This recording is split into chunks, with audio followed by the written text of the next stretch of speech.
Bismillahirrahmanirrahim, bertemu kembali dengan saya Romanas Prasetyo, masih dalam tutorial terkait Power BI ya. Oke, assalamualaikum, selamat pagi kawan-kawan. Jam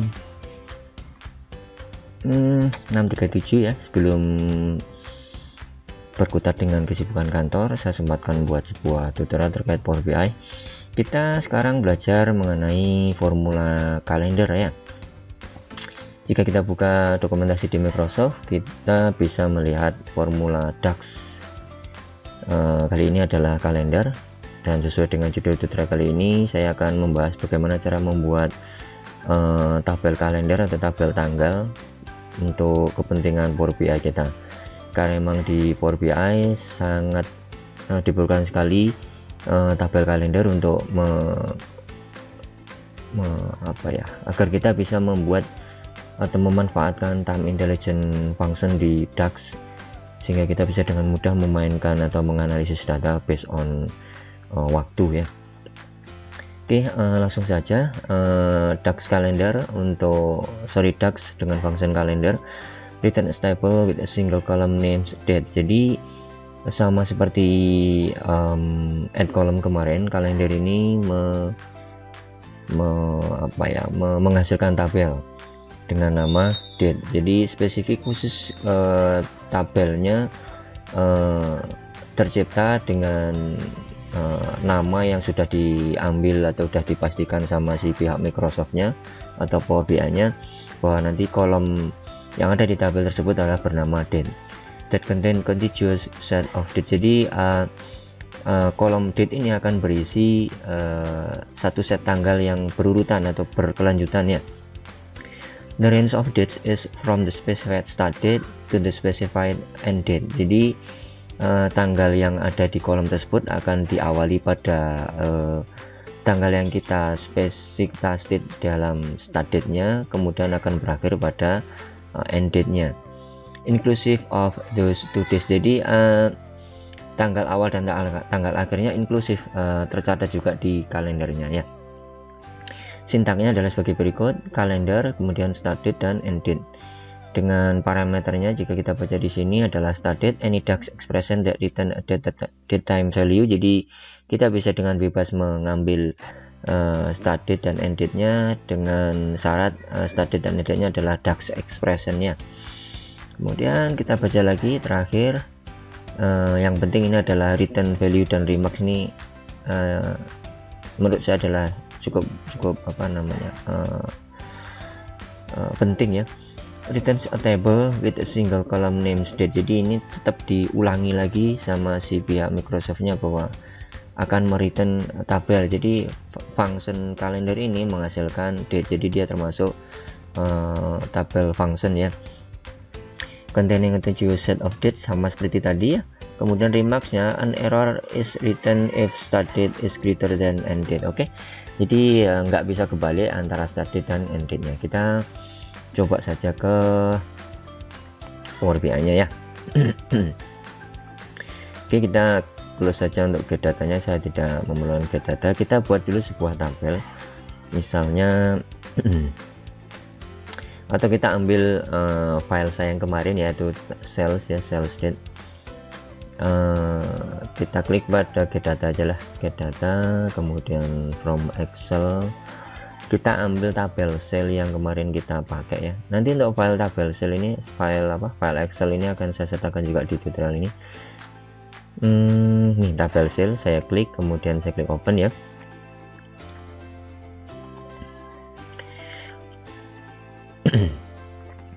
Baiknya nanti kita akan mencoba mengambil start date dan end date nya dari tabel sel.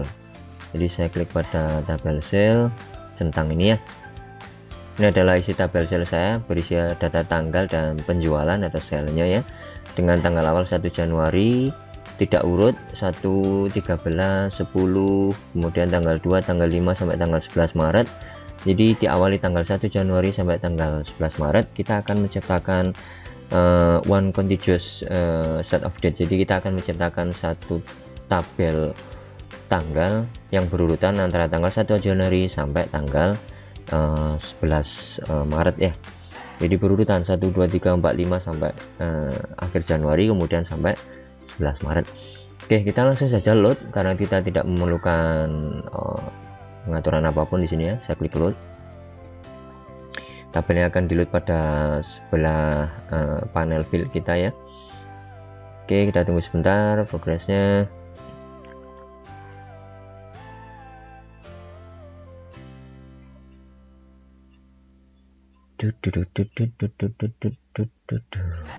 Ya, tabel kita sudah muncul, tabel sel dengan selnya, kolom sel, kemudian kolom tanggal. Nah, kita langsung saja ke formula kita, yaitu formula kalender. Dan sama seperti tutorial saya yang sebelumnya, nanti akan saya gabung dengan formula-formula DAX yang lain sehingga kita bisa membuat pemahaman yang lebih bagus terkait formula DAX ini ya. Oke, kita pertama coba dulu function kalender karena tadi di sana disampaikan dia mereturn sebuah tabel. Jadi kita akan membuat sebuah modeling ya. Klik pada modeling, kemudian table ya. Setelah kita klik new table, nah, kita namai saja di sini misalnya tabel kalender gitu ya, tabel test kalender. Kemudian saya tuliskan formulanya di sini kalender ya, kalender. Kemudian start date-nya kita ambilkan dari tabel sel tadi, tabel sel kemudian tanggal ya. Tabel sel TBL sel ya, TBL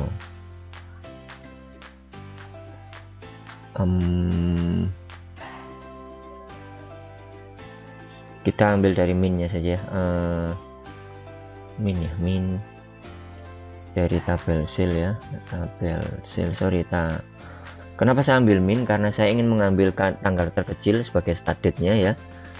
Di tabel sel ini kan ada kolom sel dan tanggal nih, ada tanggal terkecil dan tanggal terbesarnya. Tanggal terkecilnya adalah tanggal 1 Januari tadi. Jadi saya ambil minnya ya, min tabel sel tanggal ya, kurung, kemudian end date-nya adalah maksimum dari tabel tanggal juga, tabel sel kolom tanggal juga, tutup kurung, kita tekan enter. Jika formula kita ini benar, kita akan dibuatkan sebuah tabel di sini ya. Ya, betul. Tabel sel test kalender yang barusan kita buat ini ya. Dan akan di generate satu kolom baru seperti yang disampaikan di dokumentasi Microsoft tadi. Satu ini baru yaitu kolom date, dan saat kita klik pada kolom date-nya atau kita lihat pada data view-nya, kita bisa lihat di sini date-nya diawali dari tanggal 1 Januari ya, sampai saya hilangkan adalah saja jamnya ini ya. Saya klik pada kolomnya, kemudian saya pilih short date ya, short date,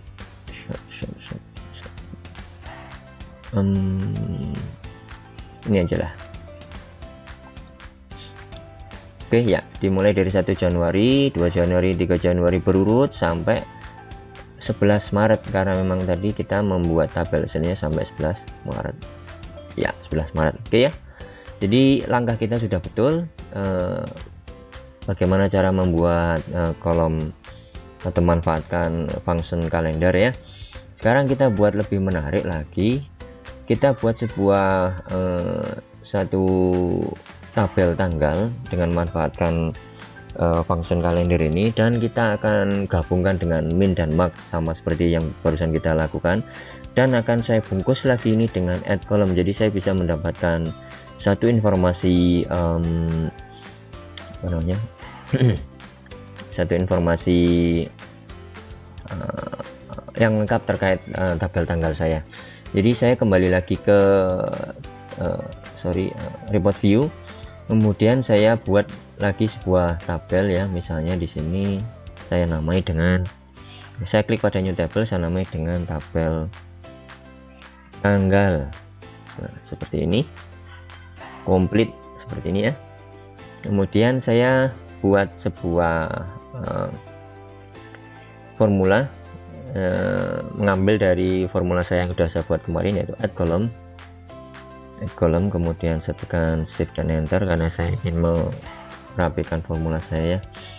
Saya tekan shift enter juga lah, seperti ini.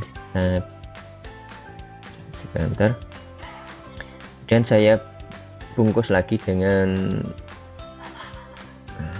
add column ini. Saya kasih tutup kurung dulu ya.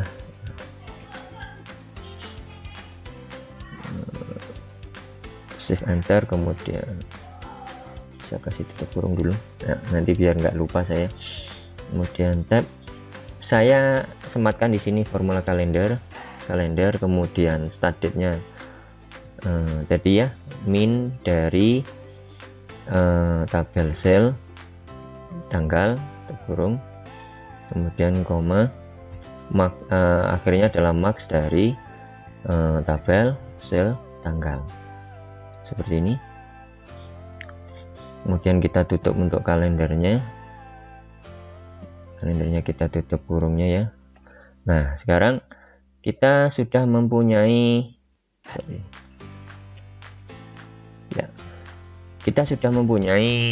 sumber data tabel dari add kolomnya, yaitu berupa kalender di sini. Kita tinggal menambahkan satu kolom keterangan di samping tanggalnya ya. Misalnya saya kasih nama bulan ya, jadi kita bisa menambahkan nama karena kita menggunakan add column ya, bulan. Kemudian dengan ekspresinya adalah format ya, saya format saja, format. Ini belum saya koma ya, ini saya koma dulu ya, koma ya, seperti ini. Kita format date-nya ya, kita format date-nya, date yang ada di sini, dengan misalnya kita ambil nama bulannya huruf kecil aja lah, kurung. Kemudian kita namai lagi misalnya dengan tahun, koma, kita format lagi, date lagi ya, koma, kemudian kita format dengan year 4 digit ya, kemudian tutup kurung, koma, kita tambahkan apa lagi, misalnya bulan, tahun.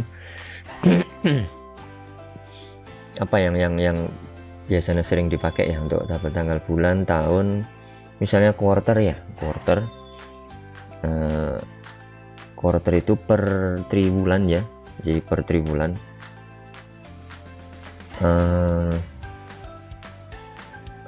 Triwulan kita namanya quarter aja lah, kalau memang settingnya adalah quarter, kita format lagi dengan kita kasih date, kita kasih Q ya, Q mana Q, kurung, koma, apa lagi yang bisa kita tampilkan, tahun, quarter.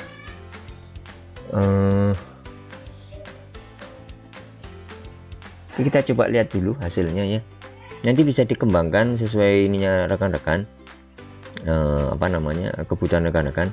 Kita coba tekan enter dulu, kita akan diciptakan sebuah tabel baru di sini. Oh, masih ada yang belum pas di sini, mungkin ini komanya kelebihan, saya hilangkan, saya tekan enter ya, enter ya. Kita akan diciptakan dibuatkan sebuah tabel baru, yaitu tabel tanggal komplit yang barusan kita buat sesuai dengan formula kita. Ini adalah tabelnya. Saat saya minimize untuk formulanya, kemudian saya ke data view ya, di sini saya klik pada tabel komplit. Saya minimize dulu ini.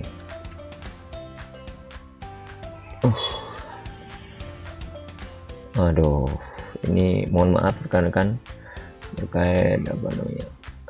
Nah, jadi jika kita tadi hanya menggunakan formula kalender, tercipta tabel seperti ini. Maaf, double klik ya. Ini adalah formula yang kita buat tadi, hanya memanfaatkan kalender min dan max. Sekarang kita tambahkan atau kita bungkus dengan formula yang lain, yaitu add column ya. Jadi kita mempunyai date juga, kita mempunyai nama bulan, kita mempunyai tahun, kita juga mempunyai quarternya. Jika kita scroll ke bawah, namanya juga berubah, Januari, Februari, tahunnya 2020 ya. Oke, sampai Maret nanti ya, 11 Maret 2020, bulannya adalah Maret dan kuartalnya masih di kuartal 1. Jadi dengan add column ini dan gabungan dengan function kalender tadi ini ya, kita bisa mendapatkan beberapa kolom yang bisa kita olah dari data yang kita bangun dengan format kalender tadi. Ini bisa dipahami rekan-rekan ya. Mudah-mudahan apa yang sudah kita pelajari selama ini, beberapa formula dasar mengenai DAX, sudah bisa memberikan gambaran gambaran awal ya terkait bagaimana cara menggunakan Power BI. Kedepan kita akan belajar lagi formula-formula di DAX yang lain. Kita akan pelan-pelan membangun sebuah dashboard dari pemahaman dasar terkait formula DAX, dan harapannya kita nanti bisa bermain-main dengan formula yang ada di sini ya. Karena memang pembuatan awalnya si Power BI ini adalah dibuat semirip mungkin dengan Excel. Jadi buat para penggemar Excel insya Allah akan lebih gampang ya memahami bagaimana cara memainkan si Power BI ini. Karena memang formula-formula yang di DAX dibuat semirip mungkin dengan Excel, kita bisa bermain-main mirip-mirip dengan Excel, akan tetapi sudut pandangnya atau point of view-nya bukan berupa sel, akan tetapi berupa tabel. Baik, nanti akan saya upload untuk linknya di sini ya, link terkait kalender di sini, juga file Excel terkait file Excel tentang tabel sel yang saya jadikan acuan di sini. Baik, demikian tutorial kali ini rekan-rekan atau teman-teman, mudah-mudahan bisa dipahami. Kita bertemu kembali dalam tutorial lain terkait Power BI dan DAX serta Power Query di Power BI desktop. Terima kasih atas waktu rekan-rekan, mudah-mudahan tutorial bermanfaat. Buat rekan-rekan yang tidak ingin ketinggalan tutorial saya berikutnya, silahkan klik tombol subscribe atau klik tombol like jika memang merasa tutorial ini bermanfaat. Buat rekan-rekan yang ingin menuliskan saran, kritikan, hujatan maupun hinaan pun silahkan ditulis di bawah kolom tutorial saya ini. Baik, bertemu kali dengan saya Rimas Prasetyo masih dalam tutorial yang lain. Assalamualaikum warahmatullahi wabarakatuh.